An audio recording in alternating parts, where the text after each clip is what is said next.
नमस्कार, पोल पाथ में आपका स्वागत है और मैं हूं प्रतिमा सिंह। आज हम फिर से कुछ प्रश्नों को लेकर आए हैं और इसकी प्रैक्टिस करेंगे।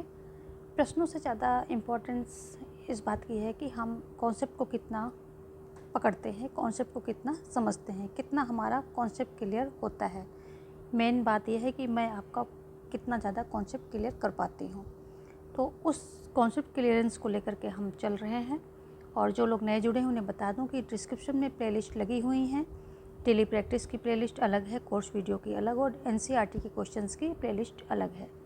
तो ये सारे जो है आप वहाँ चेकआउट कर सकते हैं। साथ में टेलीग्राम लिंक भी दिया हुआ है और वहाँ पर आप मुझे ज्वाइन कर सकते हैं, क्योंकि कोर्स वीडियोज़ के जो नोट्स होते हैं PDF फॉर्म में मैं टेलीग्राम पर अपलोड करती हूँ। और पोल पाथ के नाम से टेलीग्राम है, तो आप उसको ज्वाइन कर सकते हैं। मेरी सभी वीडियोज़ पाने के लिए सब्सक्राइब करके ऑल पर क्लिक कर लें, क्योंकि मैं मेरे वीडियोज़ कभी भी अपलोड करती हूँ जब भी मुझे टाइम मिलता है। प्रैक्टिस वीडियोज़ कोशिश करती हूँ कि 8:30 PM पर पब्लिक हो जाए। तो ये इस बात का ध्यान रखती हूँ, क्योंकि प्रैक्टिस जो है आप लोगों के लिए बहुत ज़्यादा इम्पोर्टेंट है। और बाकी वीडियोज़ जो है मैं कभी भी अपलोड कर देती हूँ, जैसे कि अभी मैंने 1-2 घंटे पहले वीडियो अपलोड की है। तो देखते हैं आज का पहला क्वेश्चन। टाइम वेस्ट न करते हुए फटाफट रैपिड रिवीजन लेंगे ये। और आज का पहला क्वेश्चन क्या है? मार्क्सवादियों का कथन है कि राज्य वर्ग संघर्ष पर आधारित है। राज्य केवल श्रमिकों का प्रतिनिधित्व करता है। राज्य संपूर्ण समाज का प्रतिनिधित्व करता है।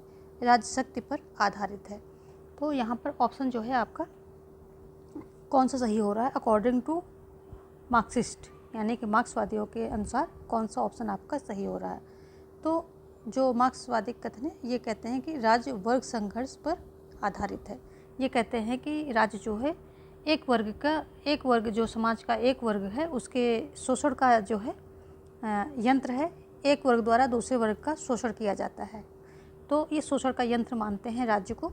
और ये मानते हैं कि राज्य समाज में केवल एक वर्ग का यंत्र है, यानी कि जो साधनों का मालिक है तो उसका उपयोग वो लोग उपयोग करते हैं राज्य को, जो सर्वहारा वर्ग है उनके शोषण के लिए। तो ऑप्शन ए जो है यहाँ पर आपका सही हो रहा है। देखेंगे अगला क्वेश्चन, देखेंगे हम नेक्स्ट क्वेश्चन। अगला क्वेश्चन क्या कह रहा है? निम्नलिखित सिद्धांतों में किसने माना कि राज्य वर्ग विरोध विसंगतियों की उपज तथा अभिव्यक्ति है?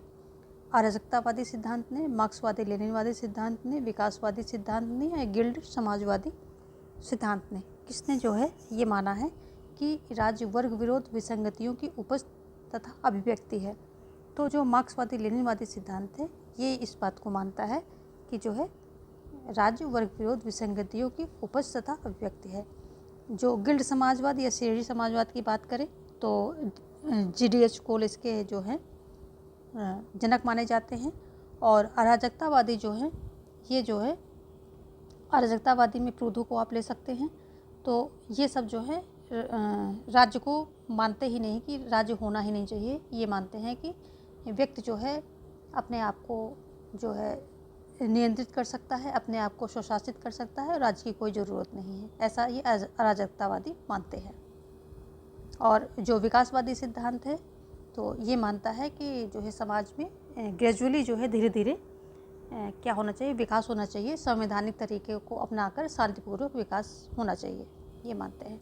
आगे देखेंगे अगला क्वेश्चन क्या कह रहा है कि मार्क्सवादी समाजवाद के अनुसार समाजवादी चरण में राज्य पूरी तरह अनावश्यक है, आवश्यक है, किसी भी वर्ग की विचारधारा का प्रतिनिधित्व नहीं करता है, समाप्त कर दिया जाएगा। तो जो मार्क्सवादी समाजवाद के अनुसार समाजवादी चरण में जो राज्य है वो समाप्त हो जाएगा, क्योंकि समाजवाद में जो है सारे पूंजीपति समाप्त हो जाएंगे और वहाँ पर एक ही वर्ग रह जाएगा, सर्वहारा वर्ग। तो जब वहाँ वर्ग नहीं होगा और एक दूसरे के दो वर्गों में संघर्ष होता है वो नहीं होगा, तो राज्य की कोई आवश्यकता ही नहीं बचेगी। तो ऑप्शन डी यहाँ पर सही हो जाएगा। देखेंगे नेक्स्ट क्वेश्चन, फटाफट रिवीजन करेंगे और कॉन्सेप्ट को लेते हुए चलेंगे। निम्नलिखित में से कौन सी उदारवादी आंदोलन की प्रमुख अवधारणा नहीं है? व्यक्ति स्वातंत्र्य, विधि का शासन, शक्तिशाली राज, राजनीतिक अधिकार। तो कौन सा नहीं है? तो यहाँ पर ऑप्शन सी जो है ये आपका सही हो जाएगा, क्योंकि यहाँ पूछ रहा है नहीं। तो उदारवाद का जनक किससे बोला जाता है? जॉन लॉक को। जॉन लॉक जो हैं उदारवाद के जनक कहे जाते हैं। जॉन लॉक उदारवाद के जनक कहे जाते हैं। और लॉक के अनुसार सत्ता सीमित होनी चाहिए तथा कार्यकारिणी की शक्ति विधानमंडल के अधीन होनी चाहिए।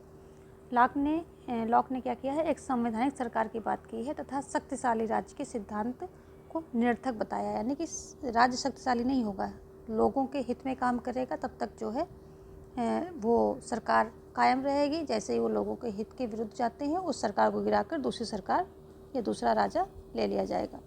ठीक है, तो यहाँ पर जो है ऑप्शन सी आपका सही हो रहा है। देखेंगे नेक्स्ट क्वेश्चन। राज्य की विधिक धारणा की अभिव्यक्ति हुई है किसके? पोदा, हाउस, बेंथम और ऑस्टिन के लेखों में। जो विधिक धारणा यानी कानूनी धारणा, राज्य की कानूनी धारणा।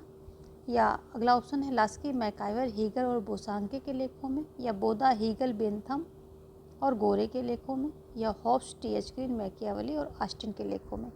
तो जो बोदा, हॉब्स, बेंथम तथा ऑस्टिन है, ये विचारक जो है असीम, यानी कि इसको आप एकल संप्रभुता भी कह सकते हैं, इसके समर्थक हैं तथा इन सभी ने राज्य की विधिक अवधारणा की बात की है। विधिक अवधारणा के अनुसार अगर हम बात करें कि विधिक अवधारणा क्या कहता है, तो राज्य प्रत्येक निश्चित समुदाय में सर्वोच्च शक्ति की उपस्थिति का सूचक है जो कि कानून का स्रोत है। बेंथम ने तो राज्य को कानून का विधायक माना है ना। तो option according to explanation option A आपका सही हो रहा है। बोदा, हाउस, बेंथम और ऑस्टिन, ये इन्होंने विधिक धारणा की अभिव्यक्ति इनके विचारों में होती है। आगे देखेंगे आधुनिक राज्य है क्या है? राष्ट्रीय राज्य, अंतर्राष्ट्रीय राज्य, क्षेत्रीय राज्य या संघीय राज्य। तो अगर हम आधुनिक राज्य की बात करें तो आधुनिक राज्य क्या है? एक राष्ट्र राज्य है। राष्ट्रीय राज्य बोल रहे हैं या राष्ट्र राज्य है। इसमें राज्य के 4 आवश्यक तत्व होते हैं। कौन कौन से होते हैं? 4 आवश्यक तत्व होते हैं। जनसंख्या,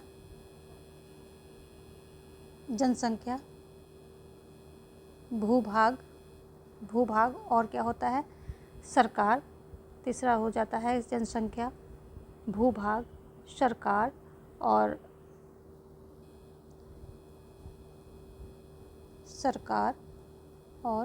संप्रभुता। ये जो है 4 आवश्यक तत्व हो जाते हैं। भूभाग को कुछ विचारकों ने आवश्यक तत्व नहीं माना है, जैसे कि सीले वगैरह हैं, इन्होंने आवश्यक तत्व नहीं माना है। और एक राष्ट्र की भावना में, ये राज्य की बात हो गई, राज्य के आवश्यक तत्व हैं। और एक राष्ट्र की भावना में, अगर हम राष्ट्र की बात करें, उसकी भावना में साझी जो है, साझी धरती होती है और साझा अतीत होता है। साझी धरती, साझा अतीत होता है। साझी संस्कृति और साझा इतिहास, ये सारी बातें होती हैं। तो राज्य की जो है विशेषताएं ये हैं और राष्ट्र में की भावनाएं ये हैं। तो आधुनिक राज्य क्या है? राष्ट्रीय राज्य है या राष्ट्र राज्य है। ठीक है, ऑप्शन ए यहाँ पर सही हो रहा है। देखेंगे नेक्स्ट क्वेश्चन। इसमें से कौन सी विशेषता लोक कल्याणकारी राज्य की नहीं पूछ रहा है। लोक कल्याणकारी राज्य सकारात्मक राज्य है। लोक कल्याणकारी राज्य मिश्रित अर्थव्यवस्था में विश्वास करता है। लोक कल्याणकारी राज्य वर्ग संघर्ष में विश्वास करता है। लोक कल्याणकारी राज्य लोकतांत्रिक राज्य है। तो कौन सा है? तो यहाँ पर भी आपका ऑप्शन सी होगा कि लोक कल्याणकारी राज्य जो है, लोक कल्याणकारी राज्य क्या होता है? लोक कल्याणकारी राज्य जो है वर्ग संघर्ष में विश्वास नहीं करता है। यहाँ पर नहीं पूछ रहा है, तो ये वर्ग संघर्ष में विश्वास नहीं करता, जबकि यहाँ पर दिया गया करता है। तो यही नहीं है इसकी जो है विशेषता, क्योंकि जो है ये लोक कल्याणकारी जो राज्य होते हैं, ये वर्ग संघर्ष में विश्वास नहीं करते हैं। मार्क्सवादी राज्य जो होते हैं, ये मार्क्सवादी जो विचारक हैं, ये वर्ग संघर्ष में विश्वास करते हैं। और लास्की, ग्रीन, मैकाइवर, ये जो हैं लोक कल्याणकारी राज्य के समर्थन करते हैं। और इनका कहना है कि गरीबों और अमीरों के बीच में अंतर कम करना चाहिए और गरीबों के लिए समाज कल्याण के कार्य होने चाहिए, ऐसा इनका मानना है। ऑप्शन सी यहाँ पर सही हो रहा है। देखेंगे हम नेक्स्ट क्वेश्चन। इसमें से कौन सा आवश्यक तत्व राज्य का नहीं है? राज्य का आवश्यक तत्व पूछ रहा है। संप्रभुता अभी हमने देखा, जनसंख्या देखा था, सरकार देखी, स्थायित्व नहीं है। ऑप्शन सी नहीं है, क्योंकि इसकी जगह पर आ जाएगा भूभाग। हालांकि भूभाग जो है कुछ विचारक नहीं मानते हैं, लेकिन फिर भी ये राज्य के आवश्यक तत्व में है। अगर 2-4 नहीं मानते हैं तो उससे जो है सच्चाई बदलेगी नहीं, यानी कि जो बहुमत में जो लोग मानते हैं, बहुमत इसी के पक्ष में है कि 4 आवश्यक जो है तत्व हैं: संप्रभुता, जनसंख्या, भूभाग और सरकार। आगे देखेंगे हम। फांसीवाद निम्नलिखित सभी का विरोधी है सिवाय किसके? लोकतंत्र के, शांतिवाद के, व्यक्तिगत स्वतंत्रता के, राष्ट्रवाद के। तो यदि हम फांसीवाद की बात करें तो फांसीवाद जो है राष्ट्रवाद के जो है इसका विरोधी नहीं है। फांसीवाद व्यक्ति की स्वतंत्रता का विरोध करता है और व्यक्तिगत स्वतंत्रता के स्थान पर राष्ट्रीय एकता, अनुशासन और आज्ञा पालन पर जोर देता है। और यह लोकतंत्र का विरोधी है। फांसीवाद कहता है कि शांति का नारा उत्साहहीन, कमज़ोर तथा नपुंसक देश देते हैं। फांसीवाद क्या करता है? उग्र राष्ट्रवाद या अंध राष्ट्रवाद का समर्थक है। तो ये फांसीवाद की सारी बातें हो गई। ऑप्शन डी यहाँ पर सही होगा। देखेंगे हम नेक्स्ट क्वेश्चन। नेक्स्ट क्वेश्चन कह रहा है निम्नलिखित में से किसमें राज्य की उत्पत्ति के ऐतिहासिक सिद्धांत के तत्व पाए जाते हैं? रक्त संबंध, धर्म, युद्ध, राजनीतिक चेतना, युद्ध प्रथाएं, रक्त संबंध, प्राकृतिक विधि के समादेश, राजतंत्र, बल, पारस्परिक समझौते, राजनीतिक नेतृत्व, संविदात्मक समझौते, रक्त संबंध, धर्म, अराजकता। तो अगर हम ऐतिहासिक दृष्टिकोण से राज्य की किसी एक चिरस्थायी धारणा पर पहुंचना जो है असंभव है, परंतु मैकाइवर के अनुसार राज्य की कोई सीमा नहीं है और ना ही इसका कोई आदर्श स्वरूप है। मैकाइवर ने अपनी पुस्तक मॉडर्न स्टेट में राज्य की उत्पत्ति के ऐतिहासिक सिद्धांत में जो है कुछ तत्व बताए हैं: सामाजिक भावना, रक्त संबंध, धर्म, आर्थिक गतिविधियाँ, युद्ध की भूमिका, शक्ति का प्रयोग और राजनीतिक चेतना, ये सब शामिल किए हैं। तो ऑप्शन ए जो है यहाँ पर सही हो जाएगा। और मैकाइवर की पुस्तक की देख लें। मैकाइवर ने अपनी बुक में ये सारी बातें बताई हैं, मैकाइवर महोदय ने।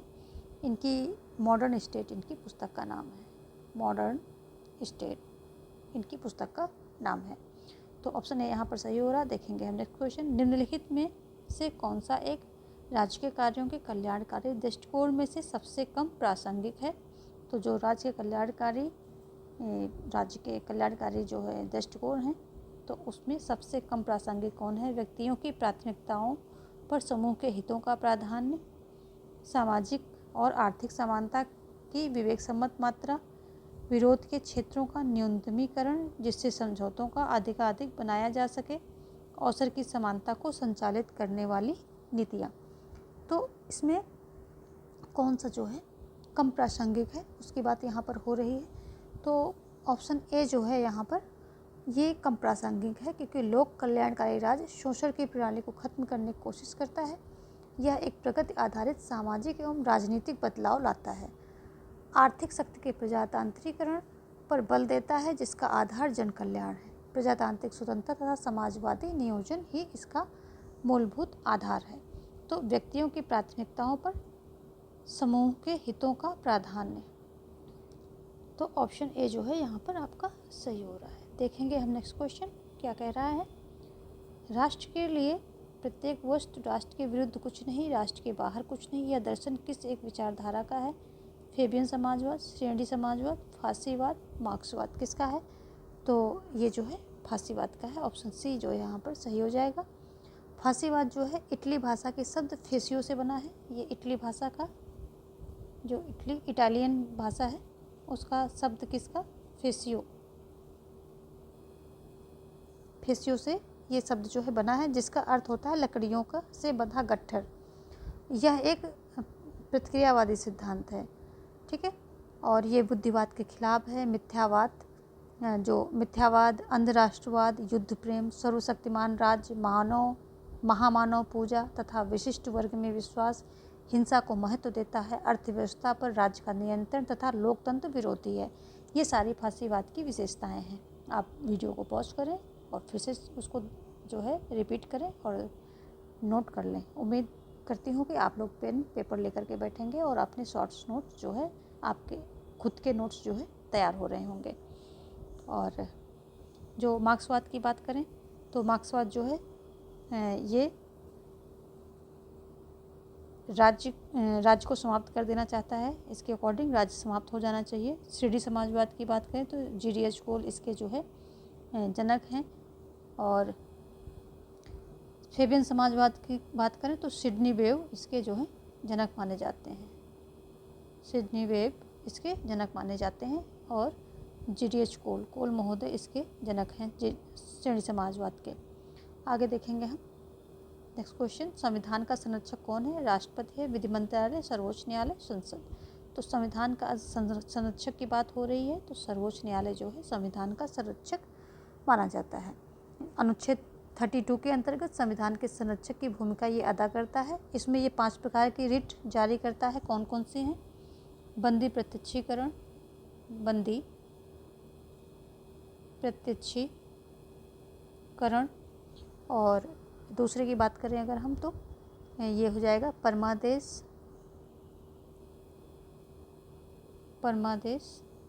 और उत्प्रेषण, प्रतिषेध,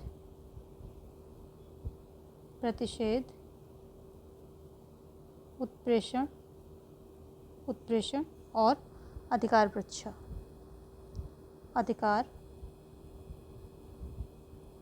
परीक्षा, ये इसके हैं।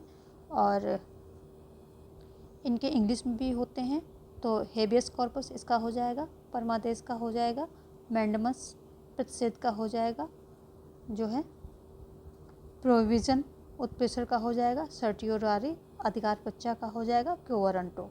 तो ये सारी जो है इनकी इंग्लिश में हमने बोल दिया है, आप इसको लिख सकते हैं। यहाँ पर ऑप्शन सी सही हो रहा है। देखेंगे नेक्स्ट क्वेश्चन, लिवायथन के रचयिता कौन है? रूसो हैं, लॉक हैं, हॉब्स हैं, लास्की हैं। कौन है?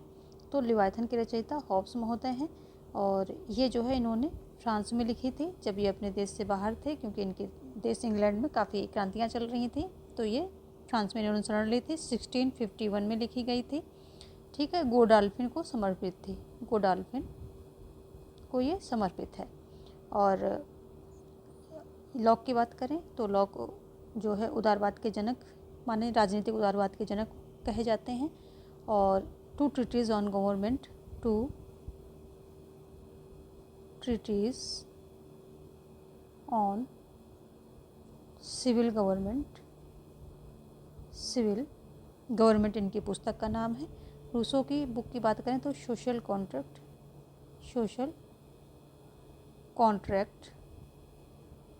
कॉन्ट्रैक्ट इनकी पुस्तक का नाम है। और समान इच्छा या जनरल विल का इस सिद्धांत इन्होंने दिया था। लास्की की बात करें तो ए ग्रामर ऑफ पॉलिटिक्स इनकी जो है पुस्तक का नाम है, ए ग्रामर ऑफ पॉलिटिक्स। तो आगे देखते हैं अगला क्वेश्चन। यहाँ पर ऑप्शन दिया, यस हॉब्स जो है लिवायथन के लेखक हैं। अगला क्वेश्चन कह रहा है, निम्नलिखित में से किसने TH ग्रीन के राज्य विषयक विचारों की व्याख्या की है? मानव चेतना स्वतंत्रता चाहती है, स्वतंत्रता के लिए अधिकार आवश्यक है तथा अधिकार राज्य की मांग करते हैं। H.J. लास्की ने, R.M. मैकाइवर ने, E. बार्कर ने या S.M. लिफसेट ने, किसने किया है जो है इनके तो जो है ये इनके विचारों की व्याख्या E. बार्कर द्वारा की जाती है। ऑप्शन सी यहाँ पर सही हो जाएगा। आगे देखेंगे, डेमोक्रेसी एंड इकोनॉमिक चैलेंज नामक पुस्तक के लेखक हैं J.S. मिल, मैकाइवर, डेविस मार्स या लास्की। तो डेमोक्रेसी एंड जो इकोनॉमिक चैलेंज है इसके पुस्तक हैं R.M. मैकाइवर ने इनको लिखा है इस पुस्तक। तो ये इसके लेखक कौन हैं? मैकाइवर महोदय हैं। लास्की की अभी हमने बात की, ए ग्रामर ऑफ पॉलिटिक्स इनकी पुस्तक का नाम है। और ये जो है लोक कल्याणकारी राज्य के प्रवर्तक हैं। और J.S. मिल की बात करें तो ऑन लिबर्टी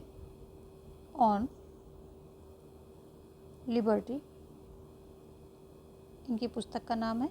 इसी में इन्होंने अपने स्वतंत्रता संबंधी विचार दिए हैं। और इन्होंने स्वपरक और अन्य परक 2 प्रकार के कार्य बताए हैं। स्वपरक और अन्य परक 2 प्रकार के कार्य बताए हैं। स्वपरक कार्य वो होते हैं जिसका प्रभाव सिर्फ उसी व्यक्ति पर, करने वाले पर, डूअर पर पड़ता है। अन्य परक है कि इस अन्य परक जो कार्य होते हैं उसका प्रभाव जो है पूरे समाज पर पड़ता है, यानी कि अन्य लोगों पर पड़ता है। तो मिल का ये मानना है कि जो स्वपरक कार्य हैं इसमें व्यक्तियों को पूरी स्वतंत्रता होनी चाहिए वो कार्य करने की, क्योंकि उनका प्रभाव सिर्फ उन पर पड़ रहा है। और अन्य परक जो कार्य समाज पर, अन्य व्यक्तियों पर पड़ रहा है तो उस पर जो है राज्य हस्तक्षेप करके उनको रोक सकता है, नियंत्रित कर सकता है। तो स्वपरक कार्य के लिए पूरी जो है लिबर्टी, पूरी स्वतंत्रता मिल जो है इसके समर्थक हैं। और जैसे स्वपरक कार्य में उदाहरण से एक समझते हैं कि जैसे शराब पीना, ये स्वपरक कार्य है। लेकिन शराब पी करके अगर आप गाड़ी लेकर चल देंगे, गाड़ी चलाने लगेंगे, तो ये अन्य लोगों के लिए खतरा हो जाएगा, तो ये अन्य परक हो गया। तो शराब पीना के लिए मिल के अकॉर्डिंग आप स्वतंत्र हैं, लेकिन शराब पी करके गाड़ी नहीं चला सकते हैं, ये अन्य परक हो जाएगा। आप आई थिंक आपको समझ में आ गया होगा कि मिल महोदय क्या कहना चाहते हैं। इस पर हमने पूरा जेएस मिल पर वीडियो बना रखा है, वो आप देखेंगे तो आपको समझ में आएगा। काफ़ी इनके सारे विचार बड़े अच्छे से वहाँ पर दिए गए हैं, तो आपको सब कुछ पूरा कॉन्सेप्ट क्लियर होगा और सारे क्वेश्चन आप वहाँ से कर पाएंगे। देखेंगे हम अगला क्वेश्चन। महात्मा गांधी के अनुसार मानवीय आचरण के 5 शाश्वत पथ प्रदर्शक हैं। कौन कौन से? अहिंसा, सत्य, विनय, दया और तप। अहिंसा, सत्य, अस्तेय, अपरिग्रह और ब्रह्मचर्य। अहिंसा, करुणा, शील, भक्ति और कर्म। या सत्य, धर्म, अर्थ, कर्म और तप। तो आपको बताना है अकॉर्डिंग टू महात्मा गांधी। तो यहाँ पर ऑप्शन बी जो है आपका सही हो जाएगा। अहिंसा, सत्य, अस्तेय, अपरिग्रह और ब्रह्मचर्य, इनके जो है ये 5 शाश्वत पथ प्रदर्शक हैं। देखेंगे हम नेक्स्ट क्वेश्चन क्या कह रहा है। अगला क्वेश्चन कह रहा है, मैं प्राधिगत करता हूँ और अपने ऊपर शासन करने के अधिकार का परित्याग इस मनुष्यों की इस सभा के पक्ष में इस शर्त पर करता हूँ कि तू भी अपना अधिकार उसे सौंप दे और इसी प्रकार उसके कार्यों को प्राधिकृत करे। यह कथन किसका है? रूसो का है, मॉन्टेस्क्यू का है, हॉब्स का है या जॉन लॉक का है? किसका है? तो ये कथन जो है हॉब्स महोदय का है। ऑप्शन सी आपका सही हो जाएगा। यहाँ पर जो हॉब्स ने अपनी प्रसिद्ध पुस्तक लिवायथन, जिसकी अभी भी हमने बात की, जो 1651 में लिखी गई है, इसी में सामाजिक समझौते के सिद्धांत को इन्होंने स्पष्ट किया है। और ये इसी में जो है ये परिभाषा या ये बात इन्होंने कही है। आगे जो मॉन्टेस्क्यू है, ये शक्ति के पृथक्करण सिद्धांत से संबंधित हैं। शक्ति के पृथक्करण ये सिद्धांत से संबंधित हैं और इन्होंने अपना ये सिद्धांत जो है किस में दिया है? स्पिरिट ऑफ लॉज इनकी पुस्तक है, उसमें दिया है। और शक्ति के पृथक्करण का ये सिद्धांत अमेरिका में बहुत अच्छे से फॉलो किया जाता है। रूसो की अभी हमने बात की थी, सोशल कॉन्ट्रैक्ट इनकी पुस्तक है और जनरल विल से ये संबंधित हैं।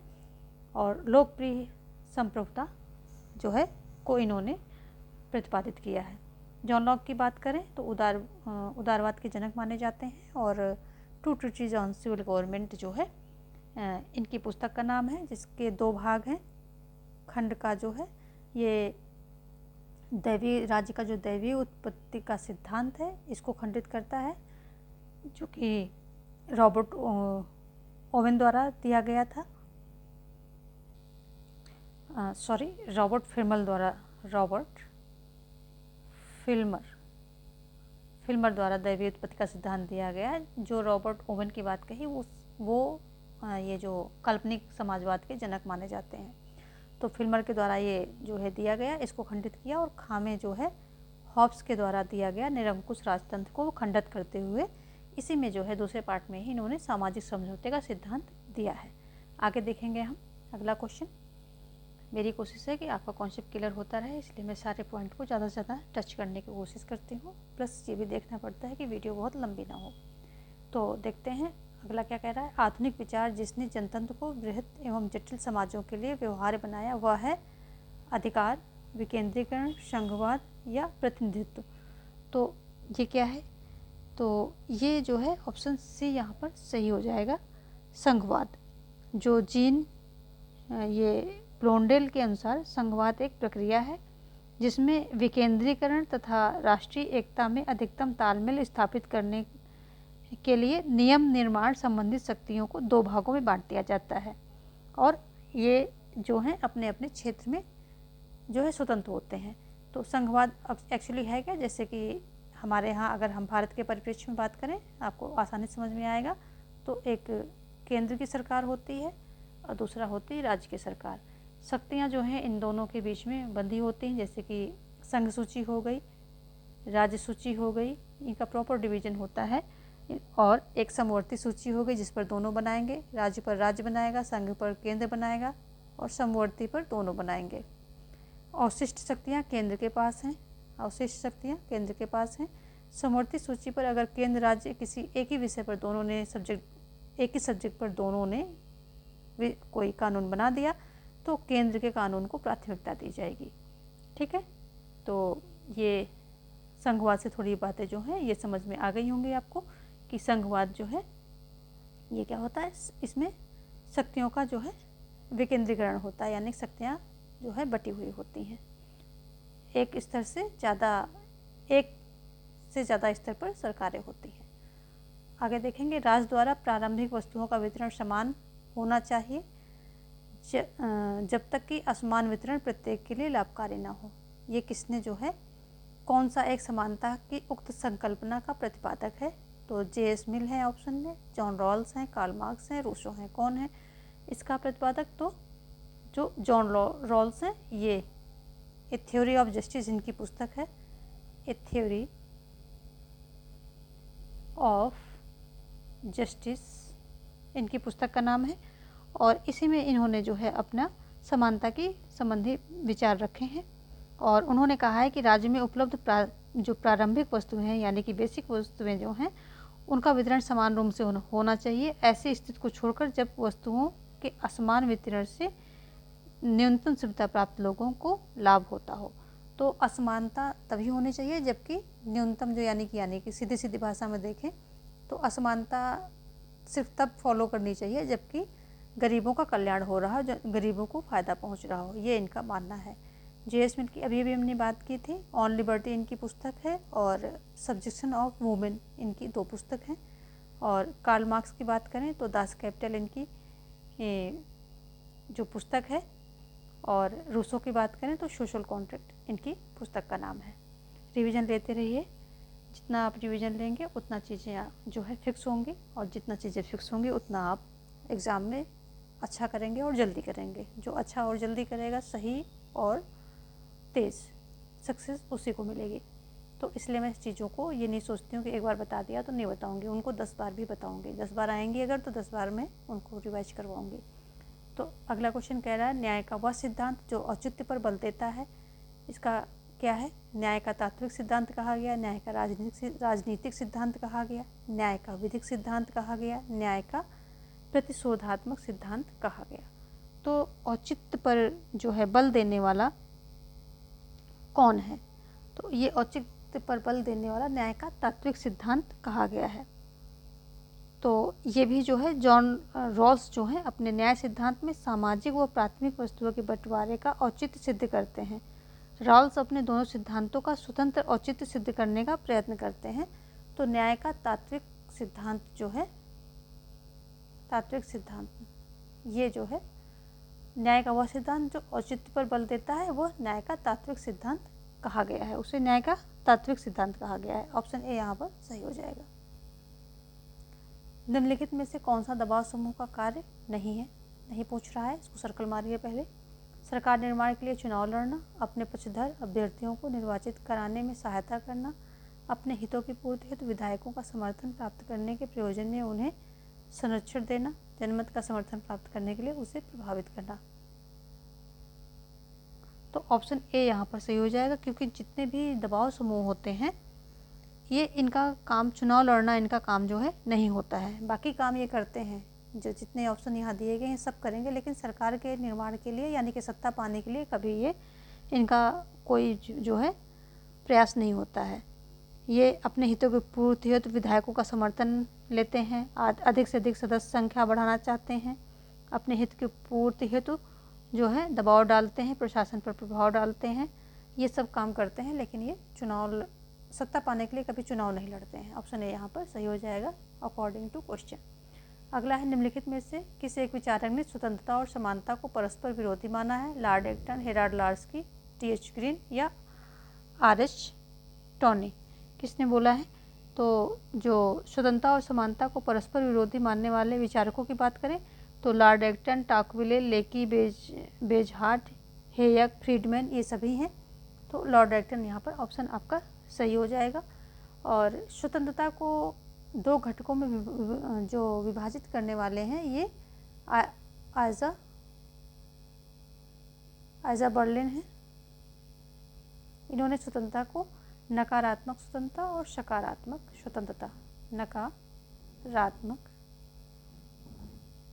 स्वतंत्रता और सकारात्मक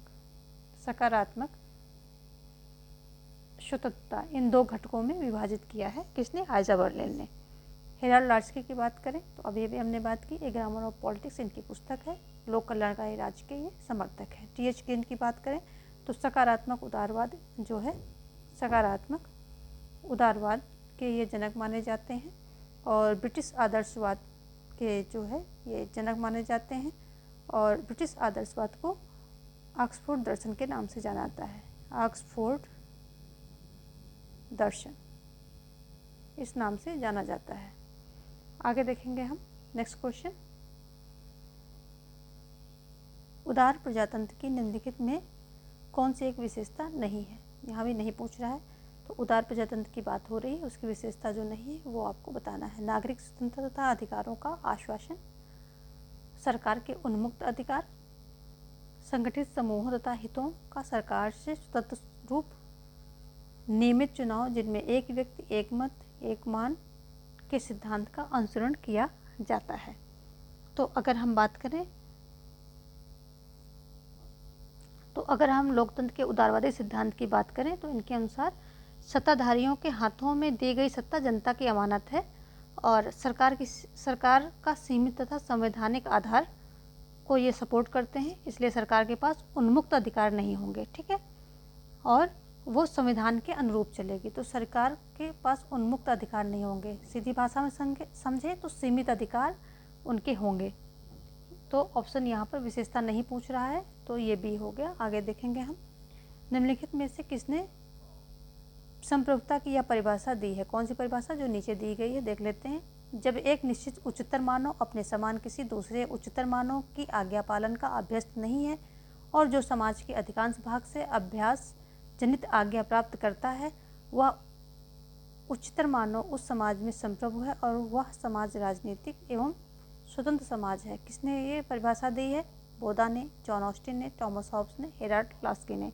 तो ये परिभाषा जो है जॉन ऑस्टिन के द्वारा दी गई है और उन्होंने अपनी पुस्तक लेक्चर्स ऑन ज्यूरिस्प्रूडेंस में ये सारी बातें जो हैं संप्रभुता संबंधी विचार दिए हैं।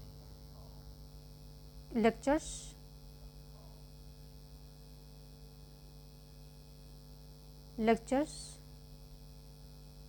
ऑन ज्यूरिस्प्रूडेंस, ये इनकी पुस्तक है, इसी में इन्होंने अपने संप्रभुता संबंधी विचार दिए हैं। और बोधा ने संप्रभुता की अवधारणा सर्वप्रथम दी थी। संप्रभुता की अवधारणा इन्होंने सर्वप्रथम दी थी। और लार्स्की, हेराल्ड लार्स्की क्या है? ये लोक कल्याणकारी राज्य के जो है प्रवर्तक माने जाते हैं। और हॉब्स क्या है? हॉब्स निरंकुश राजतंत्र के समर्थक माने जाते हैं। निरंकुश राजतंत्र, और इन्हीं के निरंकुश राजतंत्र का खंडन किसने किया था? जो है लॉक ने किया था। निरंकुश राजतंत्र के ये समर्थक हैं और लॉक ने अपनी पुस्तक two treaties on civil government में इसी निरंकुश राजतंत्र को खंडित किया था। तो हॉब्स की बुक की बात करें तो लिवायथन इनकी पुस्तक है। देखते हैं आगे। लोकमत का वास्तविक अर्थ क्या है? बहुमत का मत, वह मत जो संपूर्ण समुदाय के कल्याण को लक्ष्य करे, तर्क पर आधारित मत, सर्व संबंधित पक्षों का मत। तो लोकमत को लोकतंत्र की प्रेरणा शक्ति कहा जाता है और आम जनता की राय को लोकमत कहते हैं। जो गिन्सबर्ग हैं, मैरिज गिन्सबर्ग, जब अनेक व्यक्तियों ये कहते हैं कि जब अनेक व्यक्तियों के मन परस्पर क्रिया करते हैं तो उससे जिस सामाजिक तत्व का निर्माण होता है वह लोकमत होता है। तो जो है यहाँ पर बहुमत का मत जो है लोकमत होता है। ऑप्शन ए यहाँ पर सही हो जाएगा। देखेंगे हम नेक्स्ट क्वेश्चन। अगला क्वेश्चन कह रहा है, निम्नलिखित में कौन सा एक लोकतंत्र सिद्धांत जोसेफ शुम्पीटर द्वारा प्रतिपादित किया गया है? तो यहाँ पर बात हो रही जोसेफ शुम्पीटर की। संभ्रांत वर्गवादी लोकतांत्रिक सिद्धांत, लोक जनतंत्र का सिद्धांत, विधिक जनतंत्र का सिद्धांत, सहभागी लोकतंत्र। तो किसका जो है शुम्पीटर द्वारा प्रतिपादित किया गया है? तो जो लोकतंत्र का संभ्रांत वर्गवादी या विशिष्ट वर्गवादी सिद्धांत को मानने वाले विचारक कौन कौन है? पेरेटो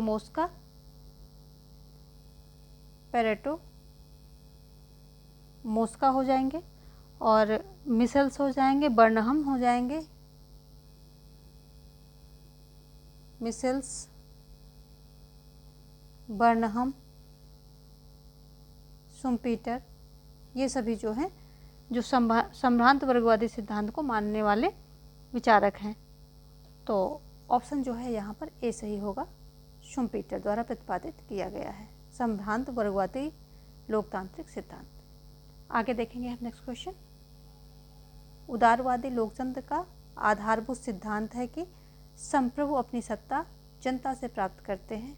इसका प्रतिपादन करने वाले प्रथम था कौन है? John Locke, Hobbes, Bentham, J S. Mill. तो संप्रभु अपनी सत्ता जनता से प्राप्त करते हैं, इस सिद्धांत को या इस अवधारणा को सबसे पहले किसने जो है प्रतिपादित किया था? तो यहाँ पर भी जो है ऑप्शन आपका जो हो जाएगा जॉन लॉक, ऑप्शन ए सही हो जाएगा, क्योंकि जो जॉन लॉक हैं ये उदारवाद का जनक कहा जाता है जॉन लॉक को, और उन्होंने राजनीतिक सत्ता को जनता की सहमति पर आधारित माना है तथा इसे सत्ताधारियों के हाथों में क्या है, जनता की अमानत घोषित किया है। हॉब्स की बात करें, ये निरंकुश राजतंत्र के समर्थक हैं। लेवियाथन इनकी पुस्तक है जो कि फ्रांस में 1651 में लिखी गई थी। बेंथम की बात करें तो ये उपयोगितावादी विचारक हैं और इन्होंने उपयोगितावाद सिद्धांत का प्रतिपादन किया था और अधिकतम लोगों का अधिकतम सुख जो है ये सूत्र दिया था। जे.एस. मिल की बात करें तो स्वतंत्रता के प्रबल समर्थक हैं। ऑन लिबर्टी इनकी पुस्तक है जिसमें इन्होंने स्वतंत्रता संबंधी विचार दिए और स्वतंत्रता संबंधी जो कार्य हैं तो अन्यपरक एंड स्वपरक हैं। स्वपरक दो तरह के कार्य हैं। स्वपरक का प्रभाव व्यक्ति पर ही पड़ता है, करने वाले पर ही पड़ता है, तो इसमें राज्य को हस्तक्षेप नहीं करना चाहिए।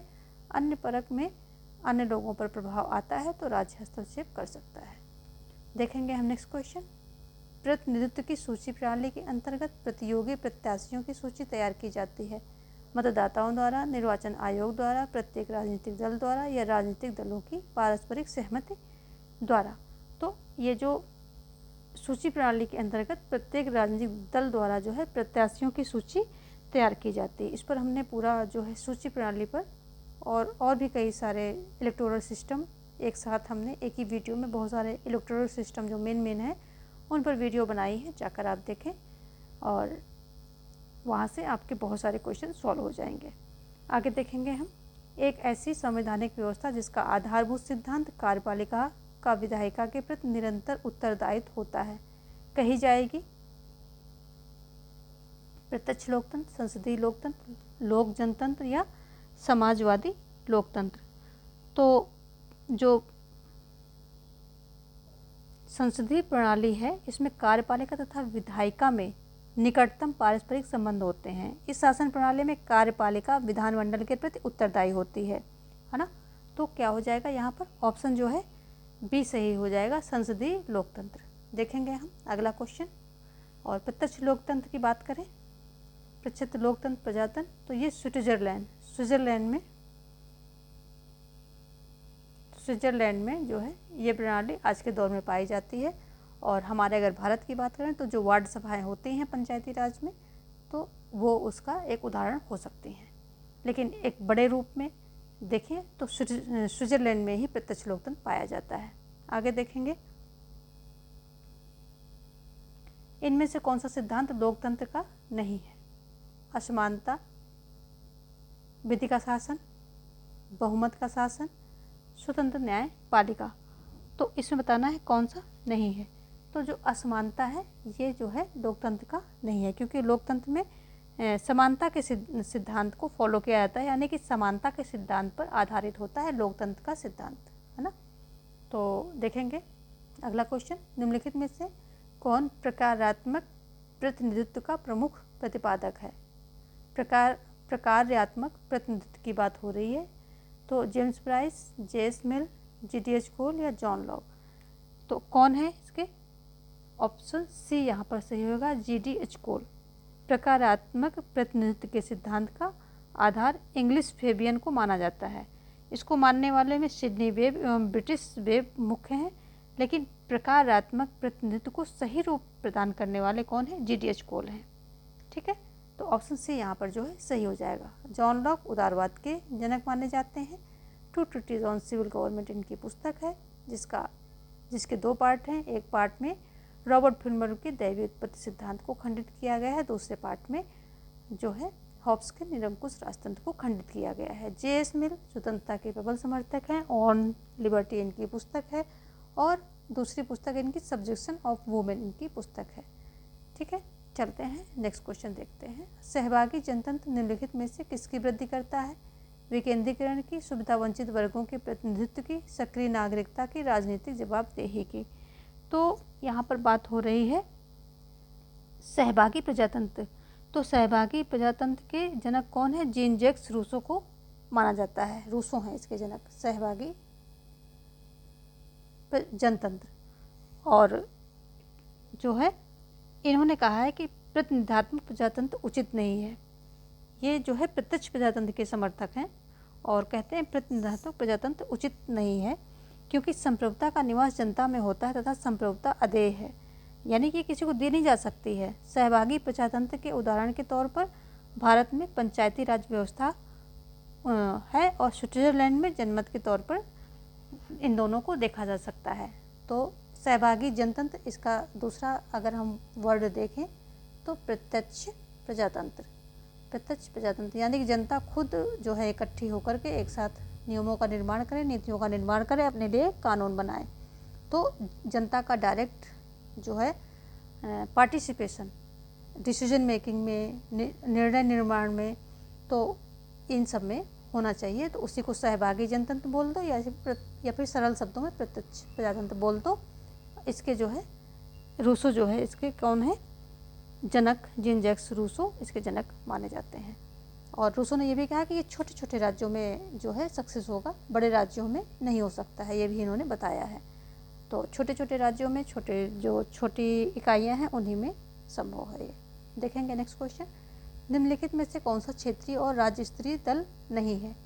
उत्कल कांग्रेस, मुस्लिम लीग, तेलुगु देशम, बीजू जनता दल। तो जो मुस्लिम लीग है ये जो है यही नहीं है, राज्य स्तरीय दल नहीं है मुस्लिम लीग। इसका गठन जो है 30 दिसंबर 1906 में होता है। 30 दिसंबर 1906 में इसका जो है गठन ढाका में हुआ था और नवाब सलीमुल्लाह तथा आगा खां के नेतृत्व में हुआ था। कहाँ हुआ था? ढाका में। और नवाब सलीमुल्लाह और आगा खां के नेतृत्व में हुआ था। ठीक है, और ये एक राष्ट्रीय दल है, तो ये राज्य स्तरीय दल नहीं है। ऑप्शन बी यहाँ पर सही होगा। देखेंगे हम नेक्स्ट क्वेश्चन। राजनीतिक दल की परिभाषा सर्वप्रथम दी गई? बर्क द्वारा, बेंथम द्वारा, लास्की द्वारा, हेगल द्वारा। तो ऑप्शन ए यहाँ पर सही हो जाएगा, जो है बर्क के द्वारा सबसे पहले राजनीतिक दल की परिभाषा दी गई। और बर्क ब्रिटिश राजनीतिक हैं और रूढ़वादी प्रणाली है इसके महान समर्थक हैं, यानी कि इनको जो है बहुत ज़्यादा परिवर्तन, बहुत जल्दी परिवर्तन, बहुत तेज़ी से परिवर्तन, इन सब के जो है विपक्ष में रहते हैं। बेंथम उपयोगितावादी विचारक हैं और इन्होंने उपयोगितावाद का सिद्धांत दिया। अधिकतम लोगों का अधिकतम सुख, ये इनका सूत्र है। और ये कहते हैं कि ये लोकतंत्र में ही सबसे ज़्यादा प्रभावशाली है, यानी कि लोकतंत्र में सबसे ज़्यादा सक्सेस हो सकता है। और लास्की की बात करें, ए ग्रामर ऑफ पॉलिटिक्स इनकी पुस्तक है। और हीगल की बात करें तो हीगल कहते हैं कि राज्य पृथ्वी पर ईश्वर का पदक्रम है। ठीक है, देखेंगे हम नेक्स्ट क्वेश्चन। किसने राजनीतिक दलों को विचारों का दलाल कहा है? राइस ने, लावेल ने, मैकाइवर ने या मिशेल ने? किसने जो है कहा है? तो राजनीतिक दल चुनाव जीतने के उद्देश्य से राजनीतिक क्षेत्र में सक्रिय रहते हैं और राजनीतिक दल जन सामान्य के विचारों और भावनाओं को समर्थन देते हैं, उन्हें अपनी ओर मिलाने के लिए प्रयास करते हैं। कभी कभी राजनीतिक दल किसी विशेष विचार को उत्तेजित भी करते हैं। ताकि लोगों में उस दल विशेष के प्रति लामबंद हो सके, यानी कि उस दल के समर्थन में वो आ जाएं। और ये क्या करते हैं कि दलों द्वारा विचारों की खरीद फरोख्त और लेन देन भी होते हैं। तो जो दबाव समूह तथा हित समूह, इसमें जनता की तरफ से राजनीतिक दलों से मोल भाव भी करते हैं। तो यहाँ पर जो है ऑप्शन जो है आपका बी सही हो रहा है, लावेल। लावेल जो है ऐसा कहते हैं, लावेल का ऐसा मानना है। तो लावेल ने राजनीतिक दलों को विचारों का दलाल कहा है। आगे देखेंगे, निम्नलिखित में से भारत में सबसे शक्तिशाली एवं सबसे अधिक संख्या वाला कौन सा दबाव समूह है? संस्थागत, जनहित, गैर सहचारी या सहचारी समूह? तो जो है यहाँ पर सहचारी समूह, यही सबसे ज़्यादा शक्तिशाली और सबसे अधिक संख्या वाला है। जो आमंड ने 4 तरह के दबाव समूह की बताए हैं: संस्थागत, संगठनात्मक, असंगठनात्मक और सहचारी। और भारत में भी सहचारी समूह सबसे अधिक शक्तिशाली एवं संख्या में है। तो ये बात हो गई आलमंड के अनुसार। देखें तो कौन कौन से ये दिए हैं: संस्थागत, संगठनात्मक और फिर असंगठनात्मक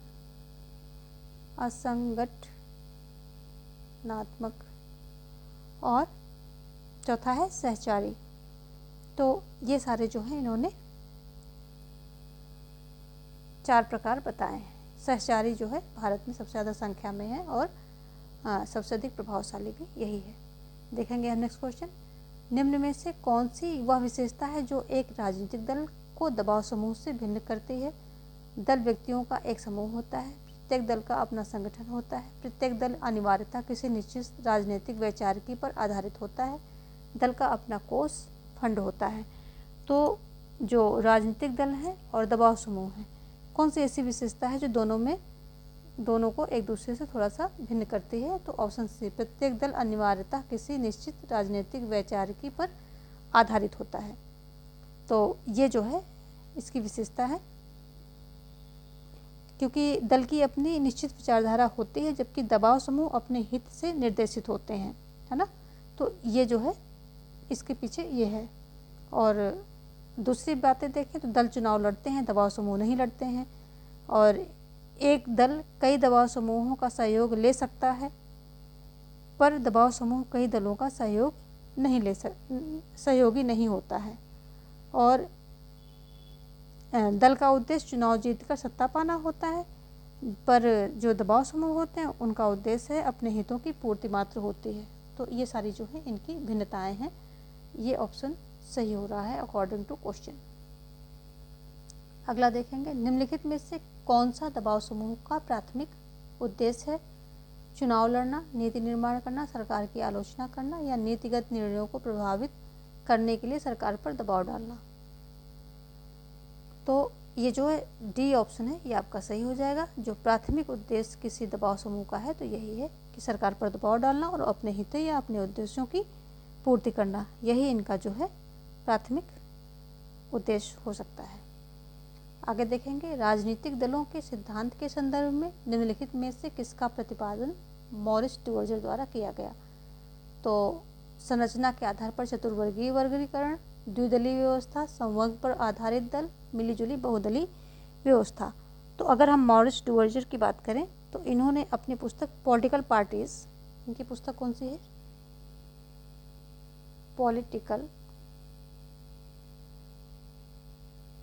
पार्टीज, ये इनकी पुस्तक का नाम है।